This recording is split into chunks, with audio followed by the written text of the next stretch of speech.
We recently beat Monster Hunter World here on the channel, and I thought it was about time that I finally check out this video by Max0r on the game. Now this is actually my first entry into the Monster Hunter series, but I absolutely loved my experience playing World, and I'm kind of excited to explore more of Iceborne, as well as a little bit of the other games too in the future. Maybe even do some deep dives into the lore, as we always tend to do here on the channel. As per usual though, link to the OG is always at the top of the description. Please make sure to go and support Max0r for all the incredible work that he has done. But alright, let's see this. Monster Hunter The World is an action-style third-person beat-em-up, slice-em-up, carve-em-up, drink-em-up, kill them all, where you play as John World, or the Joker and his normal cat, as we find and research the world's most amazing and charismatic megafauna so we can peacefully relocate them to the afterlife. Yeah, that's pretty much the entire gist of it. It was always so funny hearing Monster Hunter fans be like, "Oh, I love that monster," and then they proceed to do everything within their power to slay it and then wear its skin as their armor. But after experiencing that kind of gameplay loop for myself, it's I don't know, there's something addicting about it. It's a lot of fun, but I can see how it wouldn't be fun for so many people. I might actually do a video about it later on. Actually, I have been thinking about doing a series about just like games that I really love, but we'll see about that. You ever regret not being born in time to hunt Siberian mammoth? Or perhaps you're the kind of man who open carries to the zoo, waiting for the day that the chimps become excited. God. If so, this game could be for you. Set in the hostile and exotic wasteland of Australia, we play as an inherently bloodthirsty and violent race known only as Caucasoidus anglicus, and we're here to destroy the local environment as much as humanly possible, so I can wear it. Along the way, overcoming many varieties of horrifying creatures unknown to God, ranging from plausible and interesting specimen to fucking Thanos. And yes, I am reviewing Monster Hunter World and not Rise because the phrase Nintendo Switch port does not fill me with confidence. I'm sure it's a Okay, well, there's still a lot of debate between like World and Rise, and people are fans of Rise, some people are fans of World. I can't really say, because my only experiences with World, so far from what I've experienced, I've enjoyed it immensely, and my understanding of Rise is that it's just more of an arcade-like experience, whereas World tries to be a little more grounded in its approach, being one of the mainline games. Which, speaking of, I'm actually super excited for Monster Hunter Wilds, and can't wait to play that whenever it comes out. But once we do inevitably stream Rise, we'll definitely talk about it once we finish that game, because, yeah. I just know that that's something that chat's gonna ask me about. Fantastic game, but this looks like an excellent Garry's Mod map. So without further ado, it's time to explain to you my favorite animal cruelty simulator with a game attached to it. Kind of, yeah.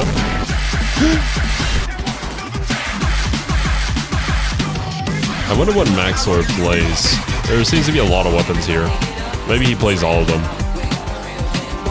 It's been so long since I've last seen my son, lost to this monster. Forced and Fistmost, Mobster Trucker is a game about options because there's a few of them. At least 3 monsters are present in the game, possibly 94, at least 3, and every one of them has 2 armor sets. To hunt after these amazing beasts and where to find them, you need to get into the mindset of our distant ancestors. You see, humans are what we call persistence hunters, which means we kill by running down our prey until they beg us for death. For reference, our closest competitors in a marathon are sled dogs and a horse. Imagine for a moment that you're this big fucking turkey. I did see that. Also, Kuluyaku, man. He's such a funny-looking monster. I think there's even one, like, event quest or something where there's just a massive Kuluyaku that you have to fight.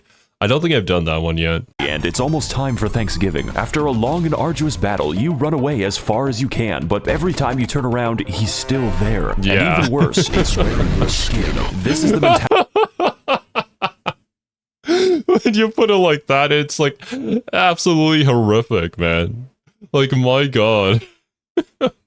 I would be terrified if somebody ran at me wearing human skin.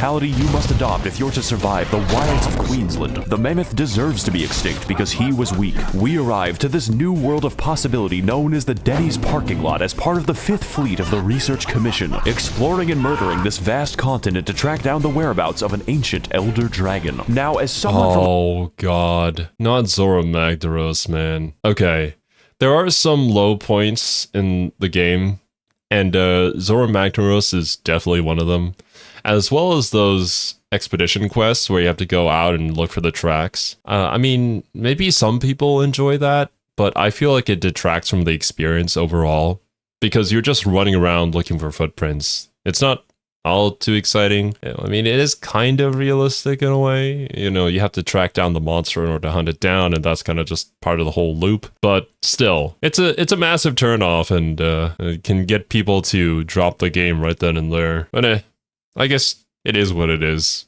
It's part of the experience, but I'm sure that there's a better way to do something like that. From a country who killed millions of people so we could grow fucking vegetables, this is offensive. So when I heard that these bitches were doing it to find a lizard, I decided I would engage in genocide of my own volition. You will not need motivation to kill in this game. It comes about naturally, just like polio. And to bring about this timely demise, we are given a choice of 14 weapons, all of them completely different from one another, like the light bowgun and the heavy bowgun and the bow. But let me tell you, if I were stranded alone on a desert island, I would probably choose the fucking gun, because the only people in this world that I trust are my two best friends, Smith and Wesson. This is why I chose the gun lance, which... Oh, okay, you play the gun lance. Now, I haven't tried any of the ranged weapons just yet.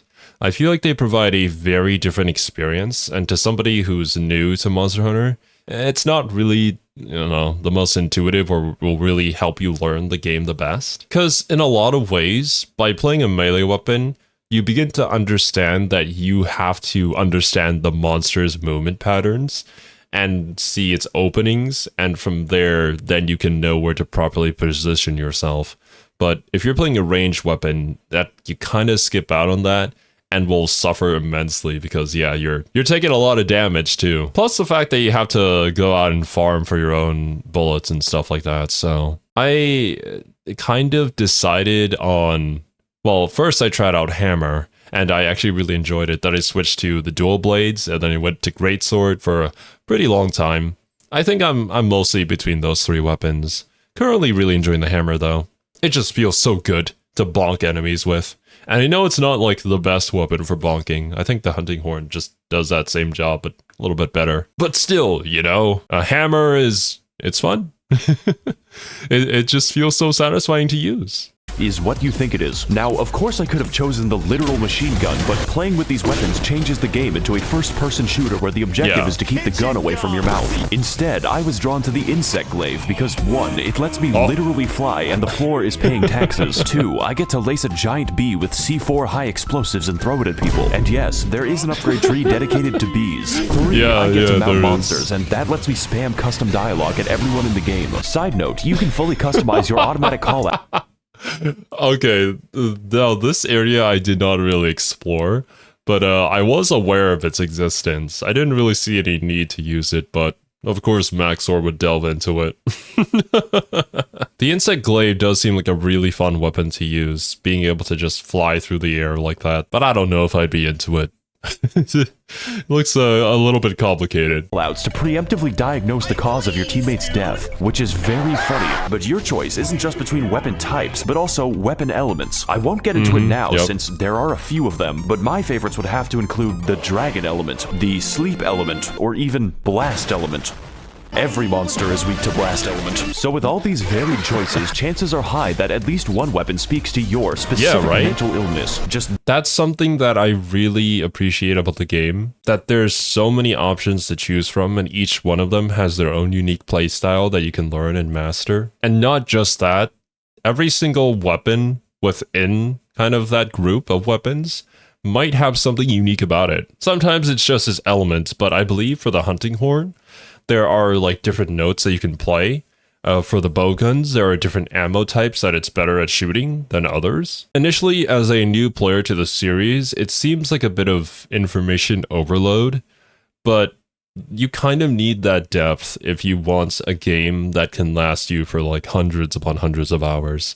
Some of you guys watching this video probably have reached 1,000 by now. And just that preparation for the hunt, you know, not just mastering your weapon, picking out a good weapon to use against a particular monster, and then, you know, executing that, it just by the end of the hunt, it gives you this, I guess, dopamine rush. Like no other. Like you've actually done it. You fell the beast. Kind of in a similar fashion to beating that really difficult boss that you've been fighting against in a Dark Souls game. Well, maybe not that intense, but there is certainly a lot of preparation that goes into it. I feel like a bit more than, you know, even the hunting aspect. Don't play the hunting horn unless you want Rock Band for engineering students. Yeah. Gotta learn all the notes. Don't worry, I know exactly why you're here. I too want to know what this thing's foreskin looks like on my mantelpiece. Fortunately, World has you covered. I haven't really explained this because it's in the title, but in this game you hunt monsters. This doesn't just mean killing them, although there is a lot of that. There's two ways to complete a hunt, Republican and Democrat. Both of them result in endless pain for the animal. Here's the difference. Killing them by slowly breaking each individual bone is a mercy. Capturing them will always give you more body parts than skinning them, which can include their skulls. The only logical conclusion is that we disassemble them like a crab factory, and those are 100%. That is what I assume as well. And I think this was actually a change from previous Monster Hunter games. I had been talking about this with Silver and chat during streams. It looks like in previous games, carving the monster would give you a higher chance of high rarity materials, whereas capturing would give you more, but not as high of a chance to get high rarity materials, I think, was kind of the payoff there. But in World, it just, whenever you get the chance, always capture. Are the lucky ones, because the other ones are subjected to cockfighting, and my bet always wins. The gameplay of Angry Birds can best be described as Bloodborne with no health bars. For most monsters, that's okay, because counting broken bones is enough, but some of these bastards spend more time close to death than Joe Biden. In fact, while hunting, your prey will attempt to escape you several times, and fail. Really, the entire gameplay loop is just finding new things to turn inside out, and then fashioning yourself the perfect drip out of their intestines. Of course, there's a lot of ways to build your swag with a myriad of skills, like the fast food. Fast food build. I don't know how optimal this build is, but I mean, I'd love to try it out someday. Oh man, this is just another aspect of this game that I really enjoy immensely, because I love just farming for cosmetics. I did that a ton back when I was playing Blade and Soul with my friends, which I don't know how that MMO is doing nowadays. I think they had their update, but yeah, it's been a while. Anyways, just like, I don't know, making your fictional character look as cool as possible with all the really unique armor sets that each armor set offers. It motivates me to go out and farm that Odogaron, you know?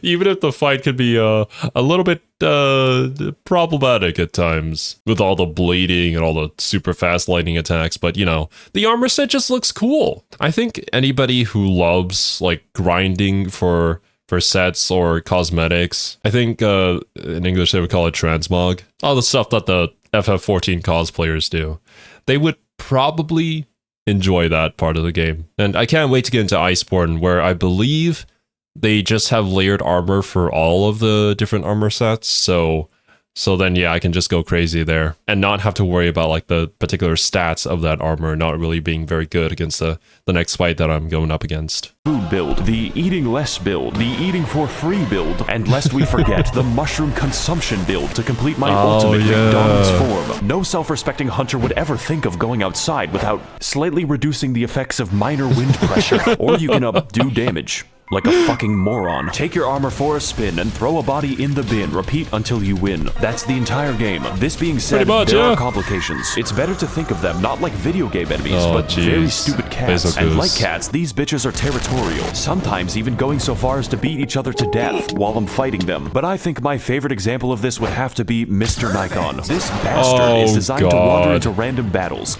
This man...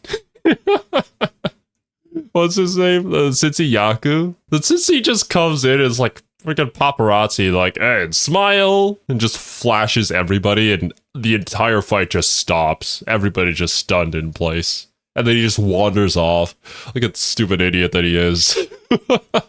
Catch you in 4K HD and then leave for literally no fucking reason. Exactly, and if that doesn't suit your fancy, there's always Bazinga Goose, whose sole objective is tracking you down.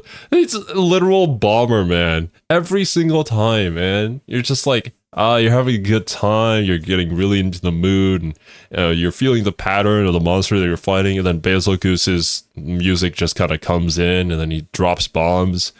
You know, sometimes it works out with him doing a ton more damage to the monster that you're fighting for free, pretty much. And then other times he completely screws you over and kills you. It's certainly an experience that all players should go through. And that's why we always equip, dung pods, yeah. Always bring your dung pods out into the field once Basil Goose starts to get introduced into the game. It's saved me so many times, man. Saved me from so many headaches. Down across the map to carpet bomb you for the crime of playing the game. Now, I don't normally play Monster Hunter since I'm more of a Connect 4 SpongeBob man, but the sheer variation on display here is really something. Every single animal has their own unique role, and mine is putting them into a museum. As a rule, for every single kind of beast, if violence does not work, use additional violence. Oh my god. Okay, I think we're getting into some Iceborne territory here. Although with Max0r's editing, I highly doubt I'm gonna be spoiled exactly on the things that are going on. But that is a great point, that each monster is very unique, and always the first time that you attempt to hunt a monster is always going to be like the most difficult hunt that you've been on against that monster. Because from then on, you learn, you adapt, and you overcome. The different designs also keeps things fresh, so if you feel a little bit bored hunting the same old monster again, there's like a ton more left in the game. Now that we have a good understanding of our victims, it's time to take our domestic violence international, because this is a Monster Hunter world, one that makes no fucking sense, both geographically and ecologically, just like the real Australia. So upon beginning the game, we make our way across the dangerous but inoffensive lands of New South Wales, learning the basics, surviving, and expanding our newly founded gulag of Sydney. This hell will be your base of operations for most of the game, complete with every kind of amenity you can expect from savage Welshmen. It's here that we rearm, research, and reforge my weapon again because I am indecisive. Okay, something that I wish was changed would be to move the elevator a little bit closer to where the main door is. It gets a little bit tedious having to run all the way over there every single time in order to kind of just fast travel to the different levels of the base, but it's one of those little things, you know. I believe the base in Iceborne is better at that and kind of has everything in a centralized area, but I'll have to wait and see. There's even a pig that won't stop following me. You can pet it, but not too much, because what matters is consent. But most importantly, this is where we use racial segregation, because for some reason, the only chefs in the entire camp are cats, and this is a very unsanitary cooking environment. You see, food isn't just a buff, and it's not just a cutscene. It's fucking mandatory. It's necessary, I mean, just look at the cardio. My body's an airplane powered by dead chickens. To put it simply, the game is unplayable with an empty stomach for two reasons. One, it looks like this, and two, I don't have to explain shit. The next areas on our— Bro, I wish that we could just eat Monster Hunter food. It looks so good. It's so good. And just watching that animation, I don't know, it makes you hungry. But yeah, I quickly learned that never go out on any kind of hunt without eating a proper meal first. For the more advanced players, you can kind of customize things to get a particular buff. Well, for me, I just gotta go with the chef's choice. Go full health, full stamina, and then we figure things out from there. On our list are what I collectively call the Stank Tank, and to get there, we need to contact the 3rd Expedition Fleet, who have spent the last 30 years smoking weed in their spaceship.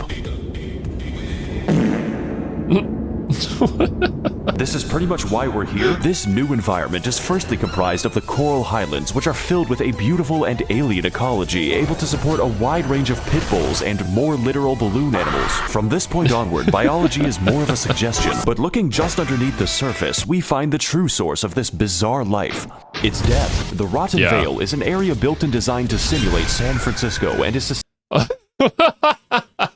Well, as somebody from San Fran, I can attest, yeah, that's exactly what it looks like.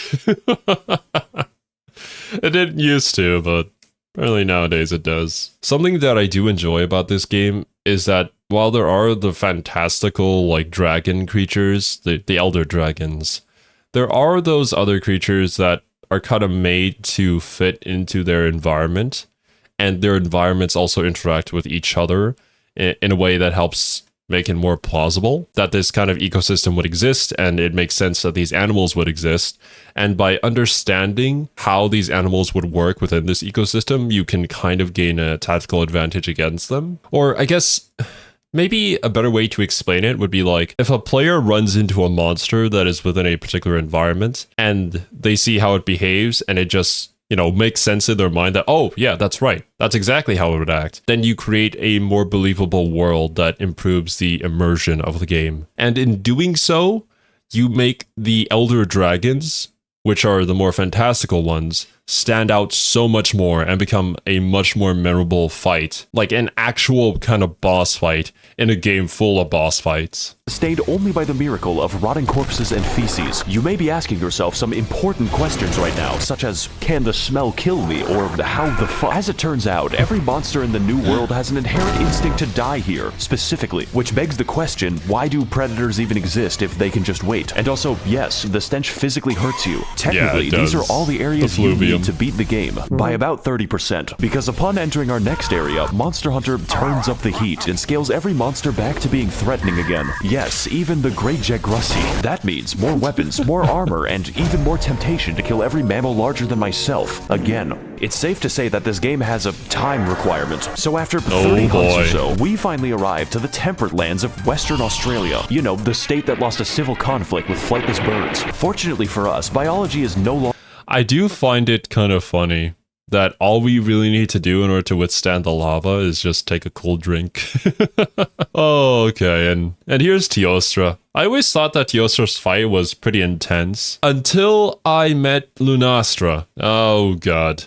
And I think I actually have a mission to fight both Teostra and Lunastra at the exact same time, and I am extremely scared. Like, how in the world are you supposed to do that? But yeah, Teostra is cool. And I like Teostra's theme a lot. Longer a suggestion, it's a restraining order. We've got fish that swim through molten magma, lizards that eat rocks, and of course my personal favorite animal, Thanos. His main attack is the crush force of his rock-solid chin, although I do think they could have worked on the whole controlling the monster mechanic a little better. It really breaks down when you encounter the fire. But among the many features of this game, we haven't even gotten close to the train wreck that is the story. After all, there is a reason we ventured into the land of unusual thermodynamics. It's just a really bad reason.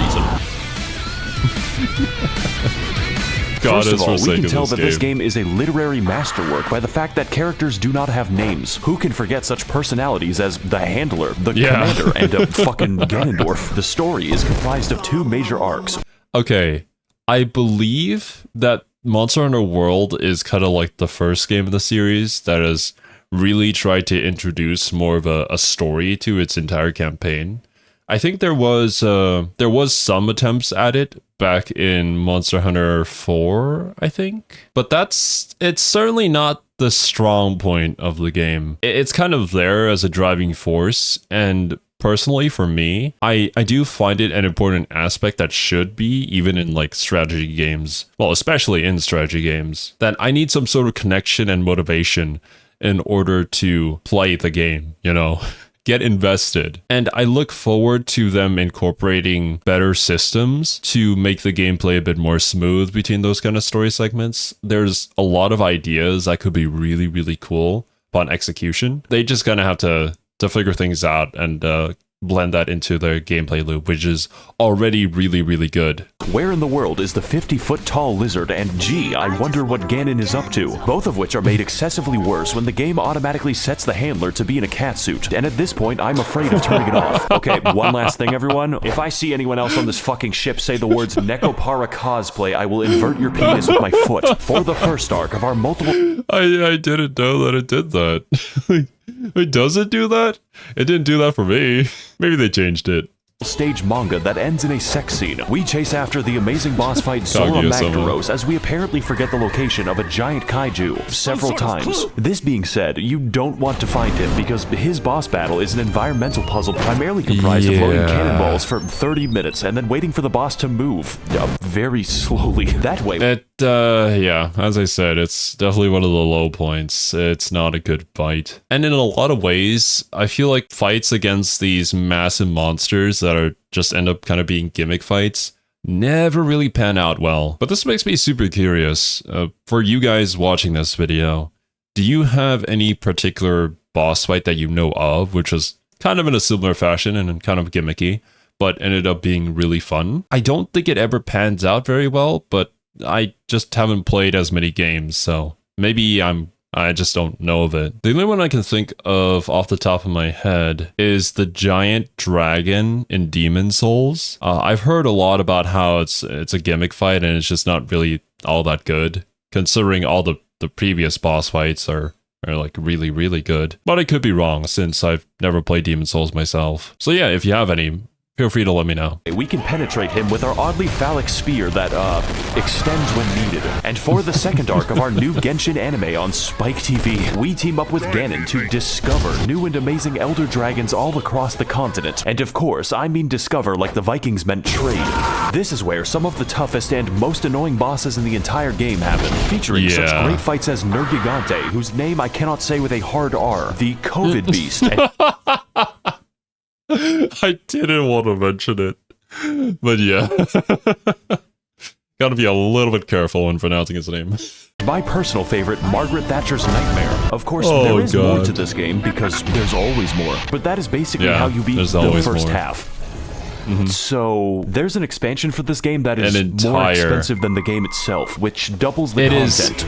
Yeah, apparently it's like a whole different game in and of its own. I am excited and also scared at the same time to get into Iceborne. We'll see how it goes. And the playtime. I'm gonna be fucking real, guys. I'm not covering that shit. This video is supposed to be short because I made it while on vacation, and vacation for me means working 8 hours a day. This game is lengthy, and you should definitely play it if you have the time. But in my current mental state, I do not. So with the release of Elden Ring, I think it's time to move on to a better project. This is basically a Max0r filler episode, and if you like World, then just get the Iceborne expansion because it's more of the same, but twice as tall, and most of the monsters are on crack. And just to prove it, half of the footage in this review is Iceborne. This is a game that I believe you have to experience because there's just so much, and yet so little time. Thanks for watching, guys. I got spurs that jingle jangle.